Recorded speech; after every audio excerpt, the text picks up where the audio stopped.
masa kolonial Belanda 1800 sampai 1825. Sejak dahulu, bangsa di dunia tertarik untuk menguasai Indonesia, terutama bangsa-bangsa barat. Hal itu disebabkan oleh terletak Indonesia yang sangat strategis dan kekayaan alam yang berlimpah. Dikatakan strategis karena Indonesia berada di persimpangan dua samudra dan dua benua. Selain itu, Indonesia juga terletak di jalur perdagangan dunia. Di samping tanahnya yang sangat subur, Indonesia juga mempunyai kandungan alam yang banyak seperti minyak, emas, dan tembaga. Di antara bangsa-bangsa barat yang datang di Indonesia, Belanda lah yang paling bernafsu menguasai Indonesia. Setelah 1 abad malang melintang di Indonesia, pada tahun 1799 VOC dibubarkan. Adapun sebab-sebab jatuhnya VOC antara lain karena korupsi yang merajalela di kalangan para pegawainya yang tidak cakap. Hal ini menyebabkan pengendalian monopoli perdagangan yang tidak berjalan sebagai semestinya. Sebab lain adalah VOC banyak menanggung hutang. Hutang tersebut akibat peperangan yang dilakukan baik rakyat Indonesia maupun Inggris dalam merebutkan kekuasaan di bidang perdagangan. Keserakahan VOC membuat penguasa lokal tidak bersungguh-sungguh membantu VOC dalam perdagangan. Akibatnya, rempah-rempah yang diperoleh oleh VOC tidak seperti yang diharapkan. Penyebab terakhir adalah tidak jalannya Vervoegd-Leverage, penyerahan paksa, dan pengerstelsel aturan peringanan karena korupsi dan biaya pengeluaran terlalu besar. Setelah VOC bubar, Indonesia diserahkan kepada pemerintah Belanda Republik Batav. Pegawai-pegawai VOC menjadi pegawai pemerintah Belanda. Hutang VOC juga menjadi tanggungan negeri Belanda. Dengan demikian, sejak tanggal 1 Januari 1800, Indonesia dijajah langsung oleh Belanda. Sejak saat itu, Indonesia disebut Hindia Belanda. Setelah Indonesia menjadi Hindia Belanda, ternyata nasibnya juga tidak lebih baik dibanding masa VOC. Hal ini disebabkan karena karakter pimpinan kolonial di Indonesia yang kurang bersahabat dengan rakyat dan tujuan Belanda menguasai Indonesia juga tidak berubah. Politik kolonial liberal digelar sejak 1 Januari 1800, dijalankan oleh Gubernur Jenderal Van Strain dan Gubernur Jenderal Danless. Pada tahun 1800, negeri Belanda pada di bawah penjajahan Prancis di bawah Napoleon berhasil merebut Belanda sehingga secara tidak langsung Indonesia dijajah Prancis. Kerajaan Belanda dilebur menjadi Republik Batav yang dikuasai oleh Partai Patriot yang dipimpin Danless oleh Napoleon. Napoleon diangkat menjadi panglima perang, kemudian negeri Belanda diubah menjadi kerajaan lagi. Rajanya adalah Louis Napoleon, adik Napoleon Bonaparte, yang bercita-cita menguasai seluruh Eropa dengan pimpinan keluarganya sendiri-sendiri. Napoleon Bonaparte lahir di Ajaccio, Korisa pada tanggal 15 Agustus 1769 dan meninggal dunia di Pesins Helena pada tanggal 5 Mei 1821. Jenderal dan Kaisar Prancis 1804 dan 1814 memasuki sejarah, memasuki sekolah-sekolah militer di Prancis dan menjadi letnan dalam artileri 1785. Ketika pecah revolusi Prancis 1789 bergabung dengan kaum Jacobins mengusir pasukan Inggris dari tahun 1793 dan mematahkan pemberontakan Inggris di Prancis. Sesudah perkawinannya dengan Joseph de Beauharnais, dipukulnya pasukan Austria Sardinia di Italia dan mendatangi penjanjian Campo Formio yang memperluas daerah Prancis, kemudian diserbunya Mesir dan Timur Tengah, serta mengamankan kedaulatan Inggris di India berjaya di darat, tetapi armada lautnya dihancurkan dalam pertempuran Nil.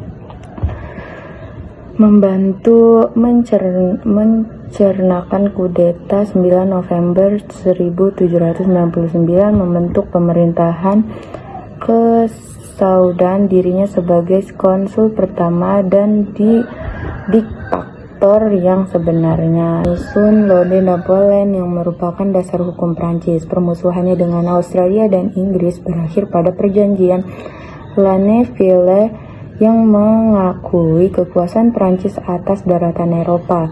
Perjanjian Amiens dengan Inggris Maret 1802 menjamin perdamaian Eropa selama 10 tahun. Napoleon menjadi konsul seumur hidup 1802 dan memahkotai diri sendiri sebagai kaisar dalam pertempuran bangsa-bangsa di Australia. Napoleon memperoleh kemenangan gemilang-gemilang pada tahun 1812. Napoleon tetapi dalam pertempuran bangsa di Lepin 1813 Napoleon kalah sehingga Prancis di situ tentara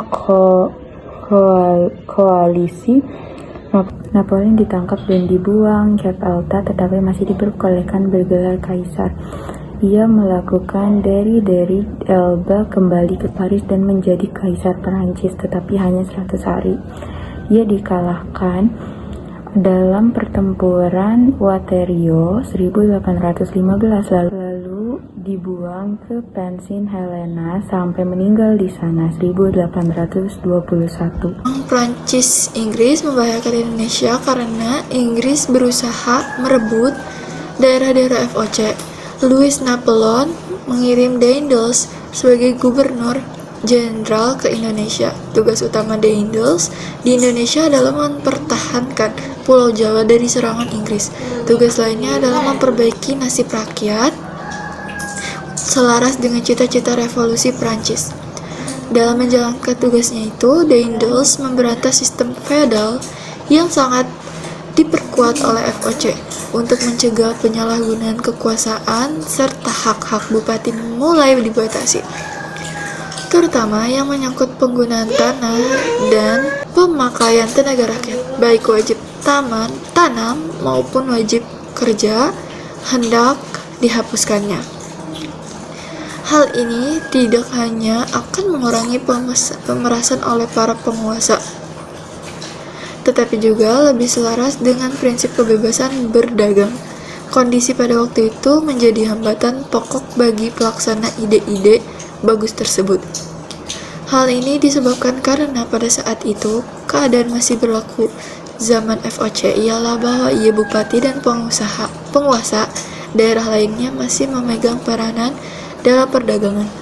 Sebagai perantara mereka memperoleh keuntungan antara lain berupa perosenan kultur.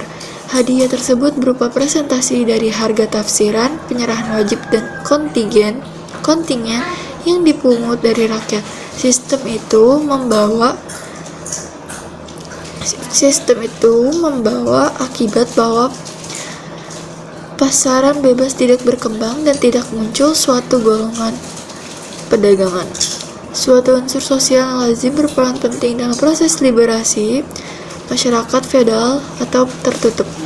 Faktor penghambat kedua adalah bahwa dalam struktur feodal itu kedudukan bupati sangat kuat, sehingga setiap tindakan perubahan tidak dapat berjalan tanpa kerjasama mereka. Kepemimpinannya berakar kuat dalam masyarakat sehingga tidak mudah menggeser kedudukannya, apalagi mengurangi kekuasaan dan wewenangnya. Adapun faktor ketiganya terdapat dalam tugas pemerintahan Daendels sendiri, yaitu untuk mempertahankan Pulau Jawa terhadap serangan Inggris. Untuk mempertahankan Pulau Jawa dari serangan Inggris, Daendels memperkuat angkatan darat, angkatan laut dan melakukan perbaikan keuangan pemerintah. Dalam rangka memperkuat angkatan darat, Daendels meningkatkan jumlah tentaranya. Ia mengangkat orang-orang Indonesia, terutama orang Minahasa dan Madura. Demikian juga para budak dibebaskan untuk dijadikan prajurit. Dalam waktu singkat, Daendels memiliki 20.000 prajurit. Untuk kelengkapan prajurit tersebut didirikan pabrik senjata di Semarang dan Surabaya. Demikian pula agar pemindahan tentara di pantai utara Jawa bisa dilakukan dengan cepat. Daendels membuat jalan raya dari Anyar sampai Penarukan sepanjang 1000 km dengan kerja rodi paksa. Jalan raya itu disebut Jalan Raya Pos Grod.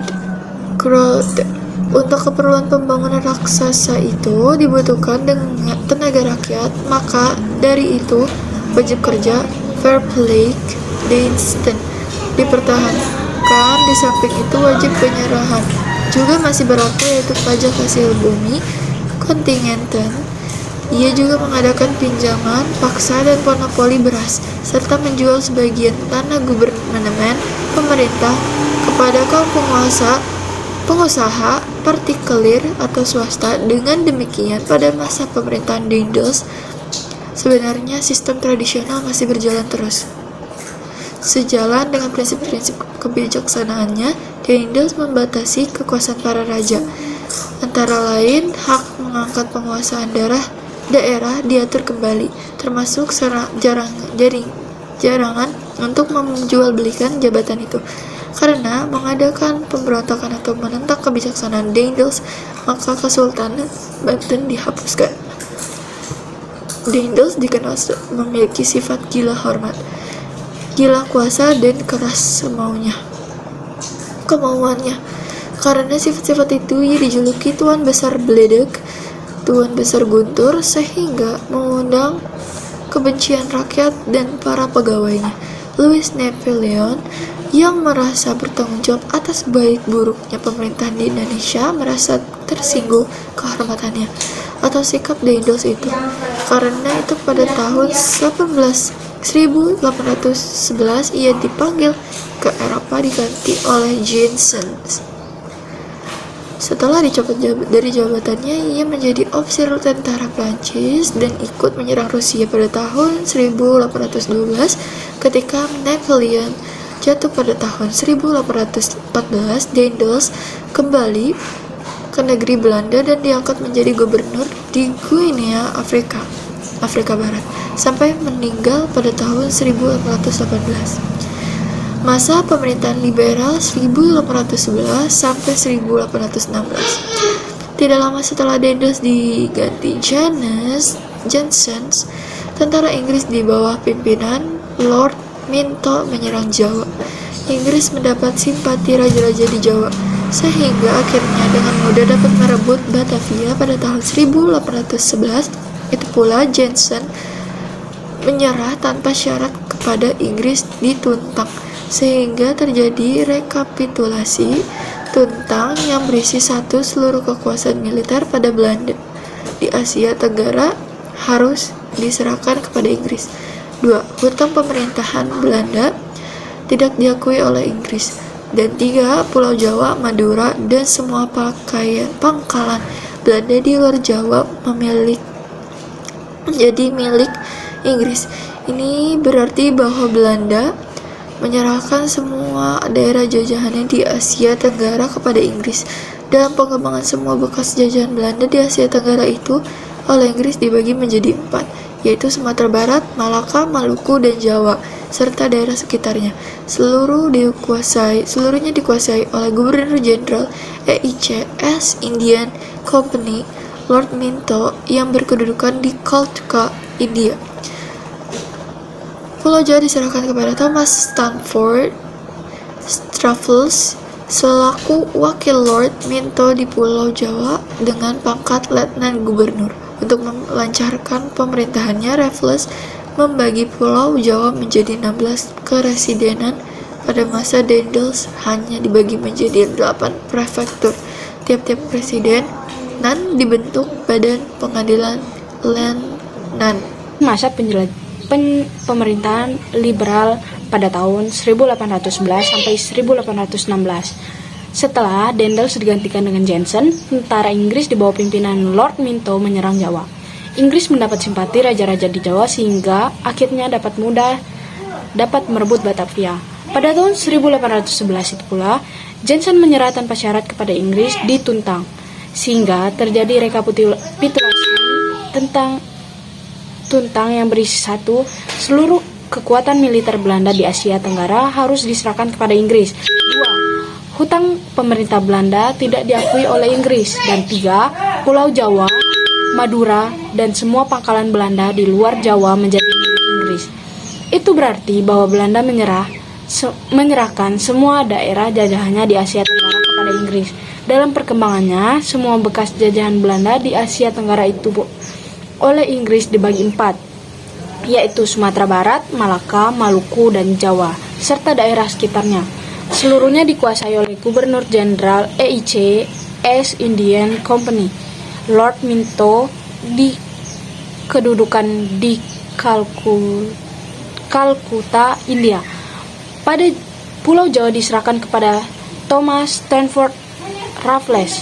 Siapa sih Sir Thomas Stamford Raffles ini? Beliau adalah pejabat kolonial Inggris yang mendirikan Singapura pada tahun 1819, karyawan East India Company atau EIC sejak usia 14 tahun. Pejabat pembantu sekretaris EIC untuk Penang Malaya pada tahun 1805. Karena dinilai cukup oleh atasannya, maka ia diberi tugas ikut memimpin invasi Inggris ke Hindia Belanda dan menjabat sebagai Letnan Gubernur Jawa dan daerah seberang pada tahun 1811 sampai 1816. Karena dianggap berpihak kepada kaum pribumi, maka ia dipanggil ke London pada tahun 1816, kembali ke Hindia Belanda pada tahun 1818, dan bertugas di pos kecil di Bangkahulu, membangunnya menjadi bandar yang strategis baik ekonomi maupun militer.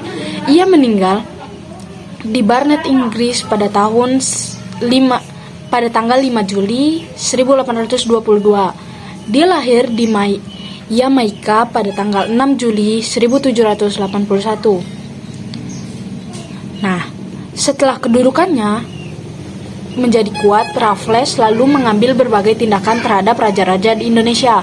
Misalnya, 1. Sultan Banten dan Sultan Cirebon dijadikan sultan-sultan yang digaji. 2. Sultan Hamengkubuwono II dari Yogyakarta diasingkan ke Pulau Penang dan putranya dipaksa menggantikannya sebagai Hamengkubuwono III.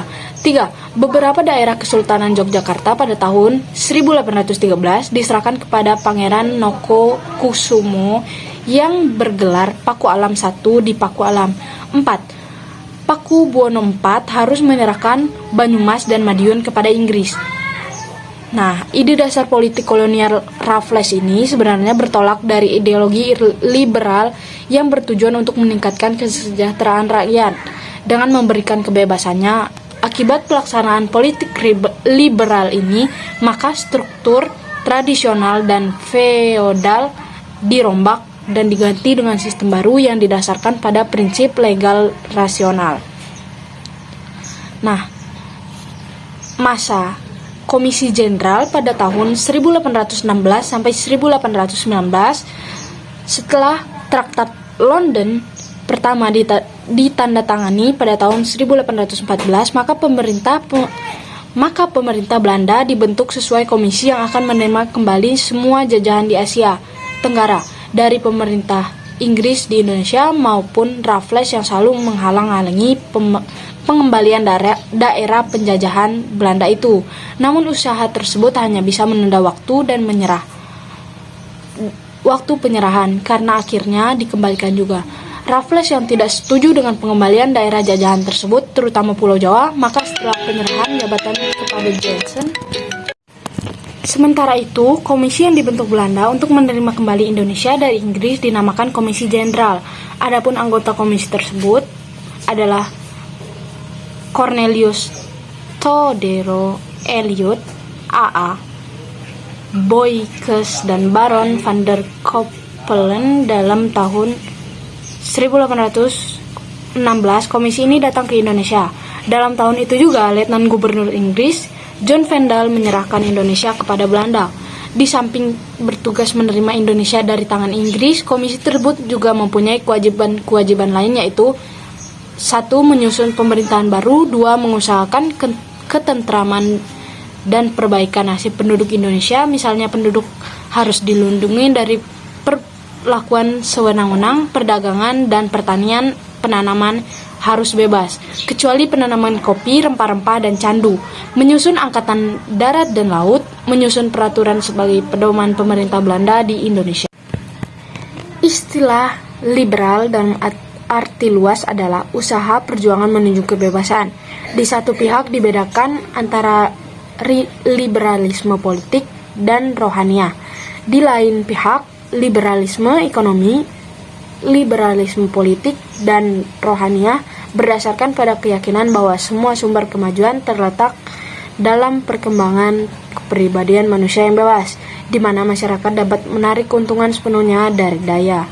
Masa Van der Kepelen 1819 sampai 1825.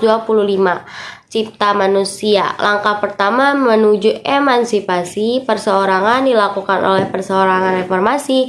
Dalam abad ke-18 dan 19 timbul perlawanan terhadap absolutisme dalam perjuangan menuju kebahasaan jiwa dan bernegara. Sedangkan istilah liberalisme sendiri itu baru digunakan pada abad ke-19. Bentuk negara yang dilakukan oleh demokrasi, parlementer, dan persamaan hak bagi seluruh rakyat di depan hukum, dan penghormatan terhadap apa yang disebut hak-hak asasi manusia. Melalui sistem liberal itu diharapkan segala perbedaan dan asal-usul. Dengan demikian, aturan liberal Indonesia diharapkan sebagai aturan yang tidak membedakan antara penjajah dan rakyat penjajah. Pada tahun 1819, tugas Komisi Jenderal dinilai sudah selesai, sehingga Elof dan Buiskes kembali ke Nederland, sehingga Van der Kepelen tinggal di Indonesia sampai gubernur jenderal. Karena Van der Kepelen ikut menyusun undang-undang yang akan diterapkan di Indonesia setelah wilayah itu kembali kepada Belanda.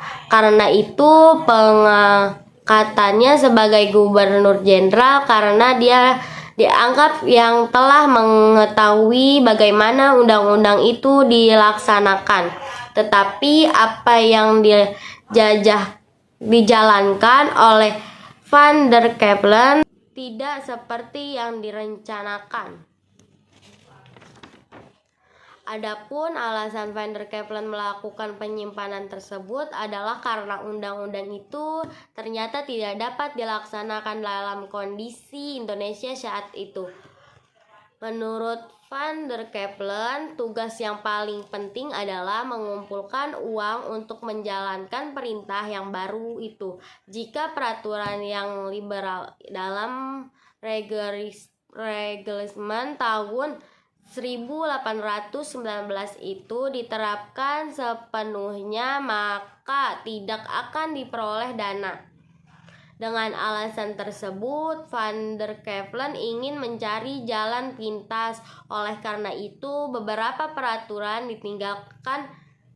ditangguhkan sehingga aturan-aturan yang menguntungkan pemerintah dilakukan.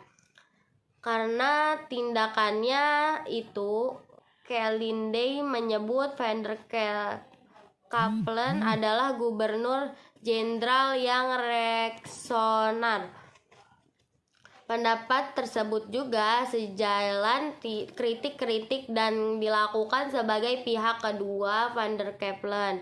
Menurut Clivenden dan Van der Kepelen, selama 7 tahun pemerintahnya mengabaikan undang-undang yang berlaku. Ia dengan perkataan kembali kepada sistem. Dengan demikian, peraturan pemerintah bernilai menjadi undang-undang yang beku. Meskipun demikian, Cornelius Elof yang ikut membuat undang-undang itu mempertahankan Van der Kepelen, tetapi beberapa perlunya bagaimanapun zaman pemerintah Van der Kepelen itu mengakibatkan membengkuknya anggaran belanja sehingga ia dikekang keras oleh raja dan orang-orang Belanda. Sementara di Indonesia terus berlangsung peperangan. Semua ini semakin meyakinkan banyak orang bahwa karakter pemerintah liberal itu telah gagal. Di antara perubahan-perubahan yang dicoba Van der Kepelen adalah perubahan sistem perdagangan yang akhirnya mengundang kemarahan orang-orang Eropa, terutama orang Belanda terhadapnya. Dalam tahun 1821, Van der Kepelen mengeluarkan undang-undang yang melarang segala untuk perdagangan Eropa di daerah kopi Paringan, kecuali dengan izin khusus. Ia melakukan hal tersebut dengan harapan untuk melindungi orang-orang Indonesia agar tidak ditipu oleh para pedagang Eropa serta untuk memperbesar hasil bagi pemerintah Belanda. Tindakan lain yang juga mengundang kemarahan orang Eropa adalah peraturan yang dikeluarkan tahun 1823. Dalam pembaruan itu, ia melarang orang-orang Eropa menyewa tanah rakyat. Peraturan ini juga untuk melindungi orang pribumi, orang-orang Eropa, terutama Belanda, yang merasa paling dirugikan, yang menyewa tanah di Yogyakarta. Mereka sudah membayar uang muka yang besar sehingga sewaktu peraturan itu turun, maka mereka menurut mengambil uangnya. Sejak dahulu, bangsa-bangsa di dunia tertarik untuk menguasai Indonesia, terutama bangsa-bangsa Barat. Hal itu disebabkan oleh letak Indonesia yang sangat strategis dan kekayaan alamnya berlimpah-limpah. Dikatakan strategis karena Indonesia berada di persimpangan dua samudera dan dua benua. Selain itu, Indonesia juga terletak di jalur perdagangan dunia. Di samping tanahnya sangat subur, Indonesia juga mempunyai kandungan alam yang banyak, seperti minyak, emas, dan tembaga. Di antara bangsa-bangsa Barat yang datang di Indonesia, Belanda lah yang paling bernafsu menguasai Indonesia. Untuk melaksanakan tekadnya itu, Belanda mendirikan VOC. VOC adalah kongsi dagang Belanda yang mencari keuntungan yang sebesar-besarnya di Indonesia. Oleh karena itu, mereka tidak menghiraukan kemajuan Indonesia. Setelah 1 abad malang melintang di Indonesia, pada tahun 1799 VOC dibubarkan. Adapun sebab-sebab jatuhnya VOC antara lain karena korupsi yang merajalela di kalangan para pegawainya. Selain itu, banyak pegawainya yang tidak cakap. Hal ini menyebabkan pengendalian monopoli perdagangan tidak berjalan sebagaimana mestinya. Sebab lain adalah VOC banyak menanggung hutang. Hutang tersebut akibat peperangan yang dilakukan baik dengan rakyat Indonesia maupun dengan Inggris dalam memperebutkan kekuasaan di bidang perdagangan. Selain itu, terjadi kemerosotan moral di kalangan para pegawai akibat sistem keuangan yang dinilai kurang transparan. Keserakahan VOC membuat penguasa lokal tidak bersungguh-sungguh membantu VOC dalam perdagangan. Akibatnya, rempah-rempah yang diperoleh VOC tidak seperti yang diharapkan. Penyebab terakhir adalah tidak jalannya penyerahan paksa dan aturan periangan karena korupsi dan biaya pengeluaran yang terlalu besar. Kedua aturan itu dimaksudkan untuk mengisi kas VOC yang kosong. Setelah VOC bubar, Indonesia diserahkan kepada pemerintah Belanda atau Republik Bataaf. Pegawai-pegawai VOC menjadi pegawai pemerintah Belanda. Hutang VOC juga menjadi tanggungan negeri Belanda. Dengan demikian, sejak tanggal 1 Januari 1800, Indonesia dijajah langsung oleh oleh negeri Belanda. Sejak saat itu, Indonesia disebut Hindia Belanda. Sejak itu, Indonesia berlangsung masa kolonialisme. Setelah Indonesia menjadi Hindia Belanda, ternyata nasibnya juga tidak lebih baik dibanding masa VOC. Hal ini disebabkan karena karakter pimpinan kolonial di Indonesia yang kurang bersahabat dengan rakyat dan tujuan Belanda menguasai Indonesia juga tidak berubah. Indonesia yang sejak dahulu telah dikenal sebagai penghasil rempah-rempah selalu menjadi incaran banyak bangsa untuk menguasai Indonesia. Tidak heran banyak terjadi perang antar bangsa untuk memperebutkan Indonesia. Kolonialisme adalah sistem di mana suatu negara menjalankan politik pendudukan atau penjajahan. Di antaranya itu ada masa politik kolonial liberal, yaitu tahun 1800 sampai dengan tahun 1811, masa penjajahan liberal di Indonesia atau masa pemerintahan Raffles pada tahun 1811 sampai dengan 1816, masa Komisi Jenderal pada tahun 1816 sampai dengan 1819, dan juga sampai dengan masa pemerintahan Van der Capellen, yaitu pada tahun 1819 dan 1825.